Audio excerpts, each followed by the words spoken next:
எல்லாருக்கும் வணக்கம். இந்த பணக்காரங்களா எப்படி பணக்காரங்களாவே இருக்காங்க? பணக்காரங்களா இருக்கிறதுக்கு ஏதாவது சீக்ரெட் இருக்குமோ? ஒருவேளை சாதாரண மக்கள் கிட்ட இந்த மாதிரி சீக்ரெட்ட மறைச்சு வைக்கிறனாலதான் அவங்க பணக்காரங்களா இருக்காங்களா? இந்த மாதிரி ஏகப்பட்ட கேள்விகள் நம்ம மனசுக்குள்ள இருக்கும் இல்லையா? அந்த மாதிரி சீக்ரெட் இருக்க ஒரு புக்கோட சம்மரியை தான் இந்த வீடியோல பார்க்க போறோம். அந்த புக்கோட பேரு what rich people know and desperately want to keep secret. இந்த புக்கை எழுதின ஆத்தரோட நேம் பிரெயின் ஷேர். இந்த புக்கை எழுதின பிரெயின் ஷேர் ஒரு பிசினஸ் அட்வைசர்.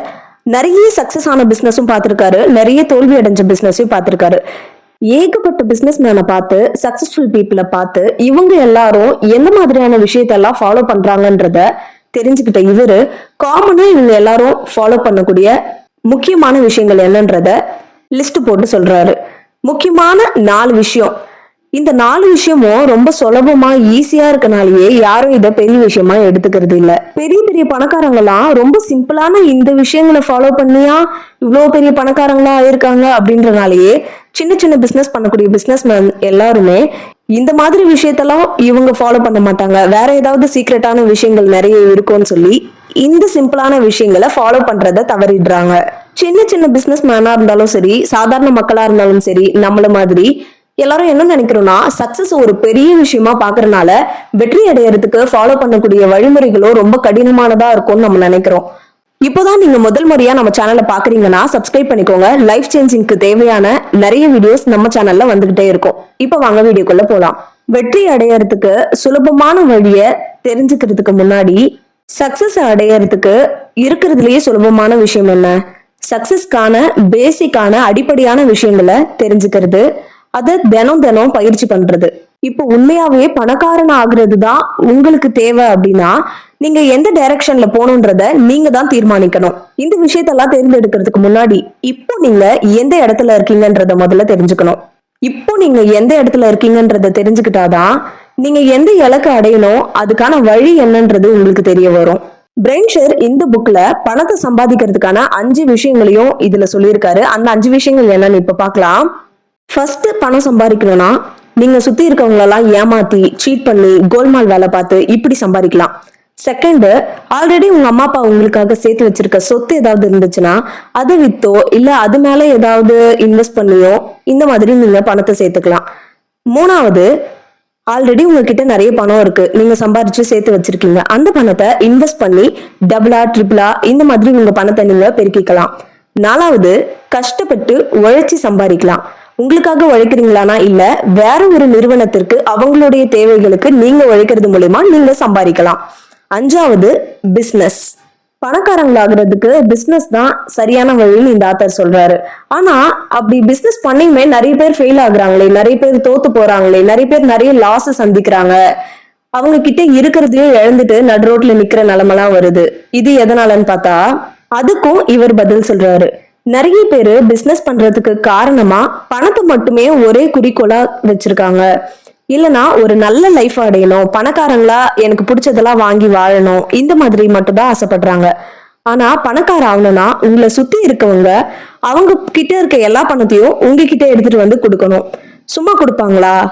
நீங்க அவங்களுக்கு ஏதாவது ஒரு வேல்யூவான ஒரு பொருளை கொடுக்கணும். இப்ப எப்படி தங்கத்தோட விலை ஏற ஏற அது எவ்வளவு விலையா இருந்தாலும் நம்ம கிட்ட இருக்க பணத்தை எடுத்துட்டு போய் நம்ம தங்கத்தை வாங்குறோம். நம்ம கிட்ட இருக்க பணத்தை எடுத்துட்டு போய் கொடுத்து வாங்குற அளவுக்கு தங்கம் ஒரு வேல்யூவான பொருளா இருக்கனாலதான் நம்ம தங்கத்தை வாங்கி சேமிச்சு வைக்கிறோம். அடுத்தவங்க உங்ககிட்ட பணத்தை எடுத்துட்டு வந்து கொடுக்கணும்னா அவங்களுக்கு தேவையான வேல்யூவான ஏதோ ஒரு பொருளை நீங்க கொடுத்தாகணும். சக்சஸ்ஃபுல்லா இருக்க நிறைய பணக்காரங்க என்ன பண்றாங்கன்னா அடுத்தவங்களுக்கு வேல்யூவான எந்த ஒரு பொருளை கொடுக்கலாம் அப்படின்றத யோசிச்சுக்கிட்டே இருக்காங்க. சோ அந்த வேல்யூவை வச்சுதான் அவங்க பிசினஸ் ரன் பண்றாங்க. அது மூலியமா தான் அவங்க நிறைய சம்பாதிக்கிறாங்க. இப்போ நம்ம எல்லாருக்கும் தெரிஞ்ச ஜியோவியை நம்ம எடுத்துக்காட்டா எடுத்துக்கலாம். இந்தியால ஏகப்பட்ட சிம் கார்ட்ஸ் இருக்கு. ஏர்டெல், பிஎஸ்என்எல், வோடோபோன், ஐடியா, இந்த மாதிரி நிறைய சிம் கார்டு இருந்தாலும் ஜியோ இதெல்லாம் தாண்டி எப்படி மேல வந்துச்சு? முதல்ல அவங்க எல்லாருக்கும் இலவசமா கொடுக்க ஆரம்பிச்சாங்க. இந்த சிம் கார்டு வாங்குற எல்லாருக்கும் எவ்வளவு வேணா கால் பேசிக்கலாம், எவ்வளவு வேணா நெட் ஃப்ரீ, இந்த மாதிரி தான் அவங்க கொடுக்க ஆரம்பிச்சாங்க. இப்படிதான் வந்து அவங்க ஒரு ஐடியாவை பேஸ் பண்ணி மேல வந்திருக்காங்க. இன்னும் ஒரு எக்ஸாம்பிள் சொல்லலாம். நம்ம எல்லார் ஊர்லயுமே ஒரு சின்ன பெட்டி கடையோ, மல்லிகை கடையோ, இல்ல சூப்பர் மார்க்கெட் இந்த மாதிரி நிறைய கடை இருக்கு.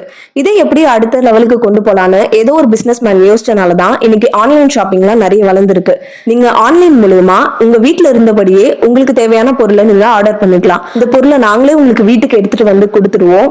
இதுல உங்களுக்கு ஃப்ரீ பொருளும் நிறைய கிடைக்கும். இந்த மாதிரி நிறைய ஃபெசிலிட்டிஸ் அவங்க அறிமுகப்படுத்தி அவங்களோட பிசினஸ டெவலப் பண்றதுக்கு ஒரு ஸ்ட்ராட்டஜியா அவங்க யூஸ் பண்ணி மேல வந்திருக்காங்க ஒவ்வொரு பணக்காரங்களும். இப்போ நான் சொன்ன 2 எடுத்துக்காட்டும் நானா சொன்னது. இப்போ இந்த புக்ல ஆத்தர் என்ன சொல்றாருன்றத பார்க்கலாம். இப்போ பிசினஸ் தொடங்குறதுக்கு முன்னாடி பிசினஸ் தொடங்குறதுக்கான அடிப்படையான ஒரு விஷயத்த நீங்க தெரிஞ்சுக்கணும். நீங்க ஒரு பிசினஸ் மேனா ஆகிட்டீங்க அப்படின்னா நீங்க பயப்பட வேண்டிய தவிர்க்க முடியாத 3 விஷயங்கள் இருக்கு. முதல் விஷயம் உங்களுடைய மரணம். மரணம்ங்கிறது எல்லா மனிதர்களுக்குமே வரக்கூடியது. ஆனா பணக்காரங்களா இருக்கவங்க மரணத்துக்கு ரொம்பவே பயப்படணும். அடுத்தது டாக்ஸஸ். நீங்க ஒரு பிசினஸ் மேனா ஆனாதான் தெரியும் டாக்ஸ்க்கு நீங்க எவ்வளோ பணத்தை செலவழிக்க வேண்டியது இருக்கும்ன்றது. மூணாவது விஷயம் மாற்றம். மாற்றம்ன்றது எப்ப வேணா வரலாம். ஒரு பிசினஸ் மேன் அடுத்ததா பயப்பட வேண்டிய முக்கியமான விஷயம் மாற்றத்துக்கு தான். இப்போ நீங்க ஒரு பிசினஸ் நல்லபடியா பண்ணிட்டு இருப்பீங்க. ஆனா இந்த பிசினஸ் இப்படியே தான் இந்த பிசினஸ் நல்லபடியா ரன் ஆகும்ன்றதுக்கு எந்த ஒரு கேரண்டியுமே இல்ல. ஒரே நைட்ல கூட எப்படி வேணா தலைகீழ மாறிடலாம். நீங்க ரொம்ப கஷ்டப்பட்டு கடினமா உழைச்சு ஒரு மார்க்கெட்டை புடிச்சு வச்சிருப்பீங்க. திடீர்னு ஒரே நைட்ல ஏதாவது ஒரு மாற்றம் ஏற்பட்டு அந்த மார்க்கெட்டே மொத்தமா மாறிடும். உங்க பிசினஸையே இந்த மார்க்கெட் தரமட்டமாக்கிடும் இவர் சொல்றாரு. இந்த மாதிரி சூழலுக்கு எல்லாத்துக்கும் நீங்க தயாரா இருக்கணும். ஒரு பிசினஸ் பண்றதுக்கு முன்னாடி உங்களை மிகப்பெரிய இடத்துக்கும் இந்த மாற்றம் கொண்டு போகும். ஆனா இந்த மாற்றத்தை பார்த்து நீங்க பயந்தீங்கன்னா உங்க பிசினஸ் அடி தரமட்டத்துக்கும் இந்த மாற்றம் மாத்திடும். சோ வரக்கூடிய மாற்றத்தை எல்லாம் எதிர்கொள்றதுக்கு நீங்க தயாரா இருக்கீங்க. மாற்றத்தை பத்தி முழுமையா தெரிஞ்சுக்கிட்டீங்க. இப்போ அடுத்ததா பிசினஸ் பண்றதுக்கு தேவையான ரொம்பவே முக்கியமான 4 விஷயத்த பத்தி இந்த புக்ல ஆத்தர் சொல்லியிருக்காரு. அது என்ன முக்கியமான விஷயம்னா, அதுல முதல் விஷயம் நீங்களும் உங்களுடைய அறிவுத்திறனும். ஏன் அறிவுத்திறன் அப்படின்னா, இந்த அறிவுத்திறன் தான் உங்களை மாதிரியே பிசினஸ் செய்யக்கூடிய வேற ஒரு நபர்கிட்ட இருந்து தனித்துவமா பிரிச்சு காட்டக்கூடியது உங்களுடைய அறிவுத்திறன் தான். இப்போ ஒரு மளிகை கடை பிசினஸ் நீங்க பண்றீங்கன்னா அதுக்கு அடிப்படையான விஷயம் உங்களுக்கு தெரிஞ்சிருக்கும். இதை இன்னும் எப்படி டெவலப் பண்ணலான்றது உங்களுடைய அறிவை பொறுத்தது. உங்களோட நாலேஜுக்கு ஏத்த மாதிரி தான் நீங்க அந்த பிசினஸ அடுத்த படிக்கு கொண்டு போக முடியும். உங்களோட நாலேஜ்னு ஆத்தர் எதை சொல்றாருன்னா, நீங்க சிந்திக்கிற திறன் மட்டும் இல்ல, உங்களுடைய பர்சனல் வேல்யூ, உங்களுடைய மிஷன், உங்களுடைய அடுத்த கோல், இது எல்லாத்தையுமே உங்களோட நாலேஜா அவர் சொல்றாரு. ரெண்டாவது விஷயம் உங்களோட மார்க்கெட்டிங். மார்க்கெட்டிங்னா வெறும் அட்வர்டைஸ்மெண்ட் மட்டும் கிடையாது. உங்களுடைய கஸ்டமரை உங்களுடைய பிசினஸ்க்குள்ள கொண்டு வர்றது தான் மார்க்கெட்டிங். ஒரு பிசினஸ்க்கு உயிரை கொடுக்கறதே இந்த மார்க்கெட்டிங் தான். மார்க்கெட்டிங் இல்லாத ஒரு பிசினஸ் உயிர் இல்லாத உடல் மாதிரி. மார்க்கெட்டிங் தான் ரொம்பவே ஃபோக்கஸ் பண்ண வேண்டிய ஒரு விஷயம். இப்போ ஒரு ஹேர் ஆயில் பிசினஸ் பண்றீங்கன்னா அதுக்குமே மார்க்கெட்டிங் ரொம்ப முக்கியம். உங்க தலையில சொட்டையா இருக்கா, முடி வளரணும்னா இந்த எண்ணெயை போட்டா இப்படி மாறிடும். இதுக்கும் மார்க்கெட்டிங் தான். இல்ல இருக்க முடியெல்லாம் கொட்டி சொட்டையாகி ஏர் டிரான்ஸ்பிளான்ட்னு இப்ப பண்றாங்க, அதுவுமே ஒரு மார்க்கெட்டிங் தான். உங்க மண்டையில முடியே இல்லைனாலும் முடியை வளர வைக்க முடியும்னு அட்வர்டைஸ் பண்றாங்க இல்லையா, அதுவுமே ஒரு மார்க்கெட்டிங் தான். மூணாவது விஷயம் உங்களுடைய மக்கள். பிசினஸ்ல நீங்க தவற விடக்கூடாத முக்கியமான விஷயம் என்னன்னா மக்கள் தான். உங்களோட பிராண்ட் இல்ல, உங்களோட பொருட்கள் கிடையாது, நீங்க கொடுக்குற குவாலிட்டி கிடையாது, ஏன் அந்த பிராண்டை உருவாக்கின நீங்களே கிடையாது, மக்கள் தான். நிறைய பிசினஸ் மேன் என்ன பண்றாங்கன்னா பீப்புளை ஹையர் பண்றதுல ரொம்பவே கான்சென்ட்ரேட்டா இருக்காங்க. இப்போ ஒரு ஹேர் ஆயில் பிசினஸே நீங்க பண்றீங்கன்னு வச்சுக்கோங்க. அதுல நீங்க வேலைக்கு சேர்க்கக்கூடிய ஆட்கள் உங்களை விட அறிவுத்திறன் அதிகமா இருக்கவங்களா இருக்கணும். உங்களை விட நல்ல நாலேஜபிளான பர்சனா இருக்கும் போது இந்த பிசினஸ அடுத்த படிக்க எப்படி கொண்டு போறதுங்கிறது அவங்களுக்கு தெரியும். சோ ஒரு பிசினஸ்ல ரொம்பவே முக்கியமான இன்னொரு விஷயம் பீப்புளை ஹையர் பண்றதுதான். இப்போ வேலைக்காரன் படத்துல வர மாதிரி உங்ககிட்ட வேலை செய்யக்கூடிய ஆட்களை நீங்க நல்லா பாத்துக்கிட்டீங்கனாலே உங்களுடைய பிசினஸ அவங்க நல்லா பாத்துப்பாங்க. அது மூலியமா நீங்களும் நல்லா இருக்கலாம் அப்படின்னு சொல்லி இந்த ஆத்தர் சொல்றாரு. அடுத்த 4வது விஷயம் உங்க சிஸ்டம். ஒரு பிசினஸ்ல சிஸ்டம்னா என்ன? ஒரு பிசினஸ தொடர்ந்து சீரா இயங்க வைக்கிறது ஒரு சிஸ்டம். ஒவ்வொரு பணியும் திட்டமிட்டு அதோட நிலையான முறையில தொடர்ந்து செஞ்சுக்கிட்டே இருக்கிறது அது ஒரு சிஸ்டம். அந்த பிசினஸை வளர்க்கறதுக்கான சில விதிமுறைகள், செயல்முறைகள், டெக்னாலஜியை வளர்க்கறது, இது எல்லாமே ஒரு சிஸ்டம். ரொம்ப புரியுற மாதிரி எளிமையா சொல்லணும்னா, நீ இல்லைனாலும் பிசினஸ் நடந்துகிட்டே இருக்கும். இப்போ அந்த பிசினஸோட முதலாளி நீங்க தானா, அந்த பிசினஸ் உருவாக்குனதே நீங்களா இருந்தாலும் நீங்களே இல்லைனாலும் அந்த பிசினஸ் அதோட வேலையில கரெக்டா அது ஓடிக்கிட்டே இருக்கணும். இதுதான் சிஸ்டம். பிசினஸ்ல சிஸ்டம் கடைபிடிக்கிறதுனால என்ன நன்மைலாம் இருக்குன்னு பார்க்கலாமா? முதல் விஷயம், உங்க டைம் ரொம்ப சேவ் ஆகும். அடுத்தது, பிசினஸ்ல எரர், நிறைய குறைகள் வர்றது, இது எல்லாமே குறைய ஆரம்பிக்கும். அடுத்தது, கஸ்டமர் ஹாப்பியா இருப்பாங்க.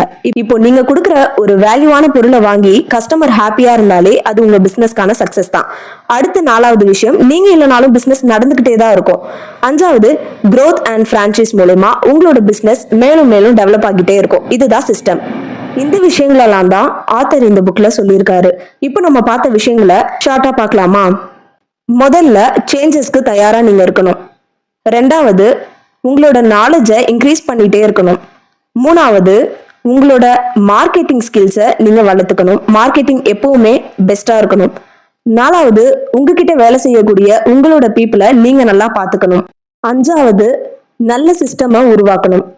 இந்த வீடியோல இந்த புக்கை பத்தின கொஞ்சம் விஷயங்கள் தான் உங்ககிட்ட ஷேர் பண்ணியிருக்கேன். இந்த புக்கை இன்னும் டீப்பா நம்ம சொல்லணும்னா வீடியோ பெருசாயிட்டே போகும். ஆனா தேவையான சின்ன விஷயங்களை ஷார்ட்டா நான் உங்களுக்கு சொல்லியிருக்கேன். இந்த வீடியோல சொல்லியிருக்க ஏதாவது ஒரு விஷயம் உங்களுக்கு நிச்சயமா பயனுள்ளதா இருக்கும்னு நான் நம்புறேன். இந்த வீடியோ உங்களுக்கு பிடிச்சிருந்தா லைக் பண்ணுங்க, உங்க ஃப்ரெண்ட்ஸ்க்கு ஷேர் பண்ணுங்க. இந்த சேனலை இது வரைக்கும் நீங்க சப்ஸ்கிரைப் பண்ணலனா பவர் ஆஃப் பாசிட்டிவிட்டி தமிழுக்கு சப்ஸ்கிரைப் பண்ணிடுங்க. அடுத்தடுத்து உங்க வாழ்க்கையை மேம்படுத்துறதுக்கான நிறைய வீடியோக்கள் இந்த சேனல்ல வந்துகிட்டே இருக்கும். அடுத்த ஒரு நல்ல காணொளியில உங்களை சந்திக்கிறேன். நன்றி.